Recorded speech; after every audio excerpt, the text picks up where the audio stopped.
अष्टावक्र गीता में बोलते हैं कि विषयों से दूर मत भागो। अष्टावक्र कौन थे?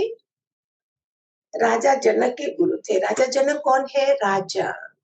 महलों में रह रहे हैं, दासियां हैं, रानियां हैं, उनके बीच में से उनको विदेही कहा गया था।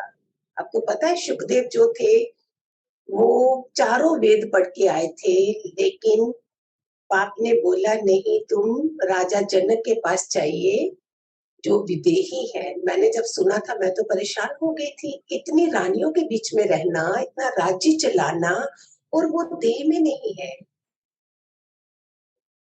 उनका गुरु कौन था? अष्टावक्र।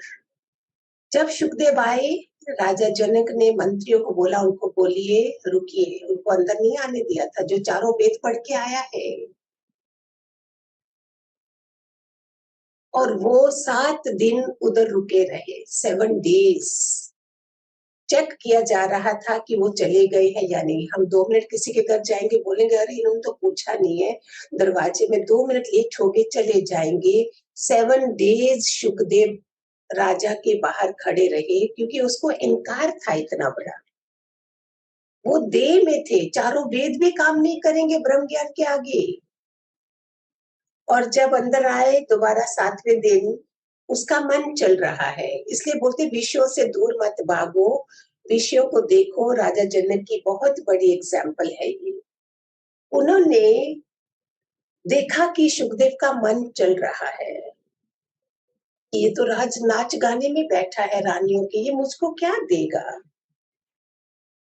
उसने, राजा को समझ आ रही है कि ये तो वो मन चला रहा है। उसने बोला आप ऐसा कीजिए, आपने मेरा महल नहीं देखा है, आप जरा मेरा महल देख लीजिए। एक दीपक दे दिया उनके हाथ पे।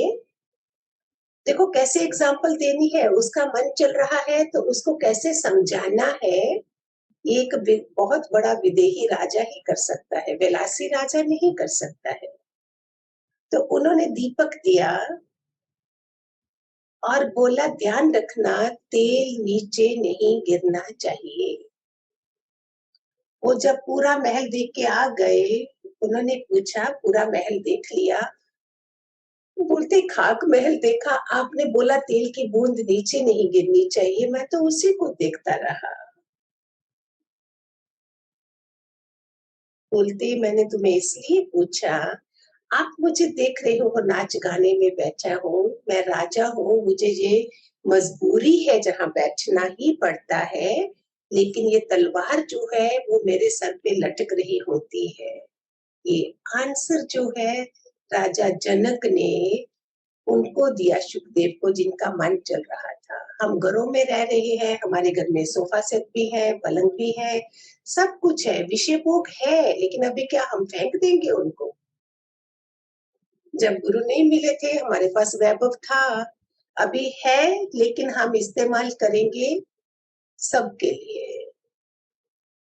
पहले जो चीज थी वो सिर्फ मेरे लिए थी, अभी वो सबके लिए आ गई। हमारे जो अच्छे डिनर सेट थे वो भी अपने सत्संग के लोगों में लगे, हमारा सब कुछ उसमें लग गया। और उन्हीं चीजों को, विषयों को भोगा भी है और भागे भी नहीं है। ये राजा जनक ने हमको ये एग्जाम्पल दी है कि विषयों में रह के भी वो विदेही कैसे हुए। ऐसा स्ट्रॉन्ग गुरु उनको मिला जिसका मन कहीं जाने ही नहीं दिया। और क्या वो कर्मों से डरते रहे राजा जनक? हम तो बोलेंगे नहीं मेरा कर्म नहीं बन जाए। राजा जनक ने जब पा लिया, क्या उन्होंने बाद में सजाएं नहीं दी अपने राज्य में? लोगों को फांसी नहीं दी जा रही थी, सजाएं नहीं दी? ये तुम्हारा कर्म है। हम डर के भाग जाएंगे, किसी को बोलेंगे नहीं, जवाब नहीं देंगे, बोलेंगे मेरा कर्म बन जाता है। नहीं, इसीलिए विषयों से भागना नहीं है। विषयों में रह के अगर कोई अच्छा मास्टर मिल गया है, हम उसका सदुपयोग कर सकते हैं। जैसे अभी मोबाइल का दुरुपयोग कितने लोग करते हैं और कितने लोग सदुपयोग करते होंगे। तो अगर हम सतयुगी आत्मा है तो हम सदुपयोग करेंगे, हम दुरुपयोग नहीं करेंगे। जितने विषय हमारे पास हैं, जो भी है, वो हम सबके काम आ रहा है। तो क्वेश्चन था विषयों से दूर मत भागे। मैं तो सबको बोलती हूँ 4 dresses if you buy, then 4 give to other needy person. In summer you are taking 4 dresses, 4 you are taking in winter, and 4 give to, घर में भीड़ भी नहीं हो जाएगी, और 4 निकाल दो, 4 खरीद लीजिए। छोटे-छोटे टिप्स होते हैं, छोटा-छोटा ज्ञान होता है, समझ लीजिए। हरि ओम, गॉड ब्लेस।